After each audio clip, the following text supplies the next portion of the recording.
भ्रष्टाचार उजागर करना पड़ा, भारी शिकायतकर्ता पर ही कार्रवाई का आरोप। छत्तीसगढ़ के रायगढ़ जिले के लेलुंगा विकासखंड अंतर्गत कुंजारा गांव में सरकारी जमीन पर कथित अवैध निर्माण को लेकर बड़ा विवाद सामने आया है। ग्रामीण जनेश्वर महतो ने आरोप लगाया है कि बड़े झाड़ का जंगल दर्ज भूमि पर बिना अनुमति व्यावसायिक कॉम्प्लेक्स बनाया जा रहा है। जनेश्वर का कहना है कि उन्होंने इस मामले की शिकायत अधिकारियों से की, जिसके बाद अतिरिक्त कलेक्टर ने जांच के आदेश दिए, लेकिन उसी दिन पंचायत की ओर से उनके घर पर अतिक्रमण हटाने का नोटिस चस्पा कर दिया गया, जिसे उन्होंने प्रताड़ना बताया है। आरोप है कि पहले से जारी काम रोको आदेश के बावजूद निर्माण कार्य जारी है। वहीं जनेश्वर ने कुछ लोगों से जान का खतरा भी बताया है। मामले ने प्रशासन की कार्यप्रणाली पर सवाल खड़े कर दिए हैं। अब देखना होगा कि जांच में क्या सामने आता है और क्या कार्रवाई होती है। रायगढ़ से संवाददाता अनिल तिवारी की रिपोर्ट। क्या नाम है आपका? मेरा नाम जनेश्वर महतो है सर। ग्राम पंचायत कुंजारा लेलुंगा का रहने वाला हूँ। ये कलेक्टर महोदय के पास आया था, क्या शिकायत? सर, कलेक्टर महोदय के पास मैं आया था। जो हमारे कुंजारा में अवैध निर्माण कॉम्प्लेक्स जो बन रहा है, उस पर रोक लगाने के लिए मैं यहाँ पर आया था और संतोषजनक कलेक्टर महोदय तत्काल उसमें रोक लगाने हेतु तो एसडीएम को आदेशित किए हैं। क्या मामले को लेकर पूरा मामला क्या है? पूरा मामला है सर कि वहाँ पर कुंजारा में अवैध कॉम्प्लेक्स निर्माण जारी है।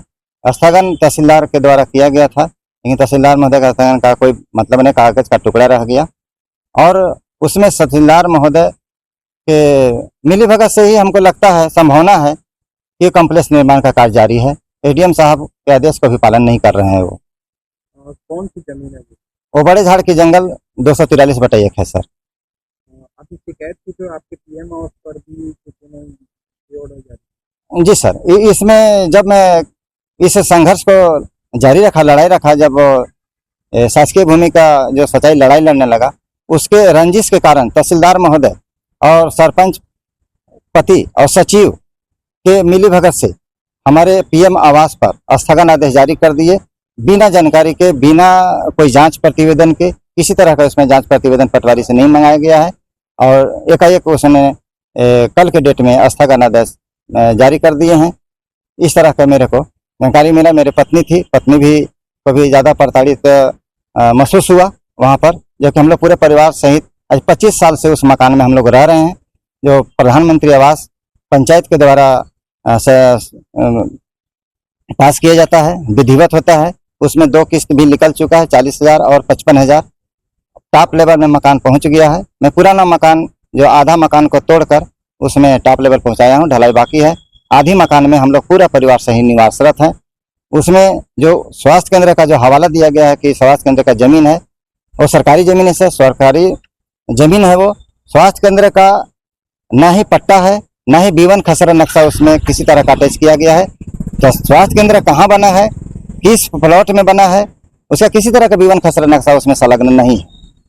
इस मामले में आप क्या चाह रहे हैं? पुलिस की आज जो है से पुलिस के टीआई साहब के द्वारा 2 पुलिस भी भेजा गया था घर पर, जो कि मैं रायगढ़ में कलेक्टर महोदय के यहाँ आया था। पुलिस मेरे फ़ोन किए कि आप कहाँ पर हैं, तो मैं बोला कि रायगढ़ यहाँ आया हूँ।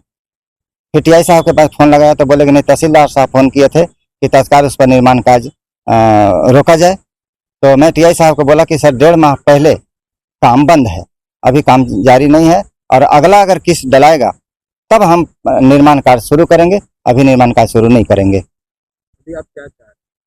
सर, इसमें मैं कलेक्टर महोदय से मांग करूंगा, लिखित दूंगा। मैं सोमवार को मैं आऊँगा और एसपी साहब को भी मैं दूंगा। जो हमारी जिस तरह का तहसीलदार महोदय और पंचायत के जो सरपंच पति का जो बैकग्राउंड रहा है और उनके अन्य साथियों के द्वारा, हमको लगता है कि हमारा हत्या और हमारे परिवार की हत्या कभी भी किए जाने की संभावना प्रतीत हो रहा है, जिसमें मैं ज़्यादा इसमें हस्तक्षेप करने का तहसीलदार महोदय के ऊपर आरोप लगाता हूं कि आखिर बिना सोचे समझे हमारे पीएम आवास, जो कि सरकारी एक विधिवत जो सिलेक्शन हुआ, उस पर स्थगन आदेश जारी किए। तो हो सकता है कि वहाँ का एक कार्यपालन अधिकारी, दंडाधिकारी हैं वो, और इनके साथ जो इन तरह का मिलीभगत करके जो हमारे साथ अन्याय किया जा रहा है, हो सकता है कि हमारी हत्या में इनका भी अहम भूमिका हो सकता है या रहने की संभावना है। और पंचायत के लोग अनुज चौधरी, दिल कुमार भगत और नरेश प्रधान, नेतराम साहू और परमेश बिस्वाल जो वर्तमान सचिव है, और इसमें सरोज प्रधान के जो पहले भी सरोज प्रधान अनुज चौधरी दिल कुमार रेंजर हत्याकांड में जेल जा चुके हैं, और सुक्कन मनोज जो बीडीसी हैं वो यहाँ पर कंप्रेस का उद्घाटन किए थे। और जिस तरह से उनका संरक्षण है, वहाँ पर दबदबा है जनपद में, जो उनका पकड़ है, तो हमको लगता है कि इस कार्य को उन्हीं के संरक्षण में किया जा रहा है। अगर न्याय नहीं मिलेगा तो क्या? न्याय अगर कलेक्टर साहब के आदेश का भी अगर उल्लंघन होता है और नहीं अगर मिलता है, तो लास्ट में मैं पहले के एसपी साहब को भी ज्ञापन दूंगा और हाई कोर्ट का शरण लूंगा मैं।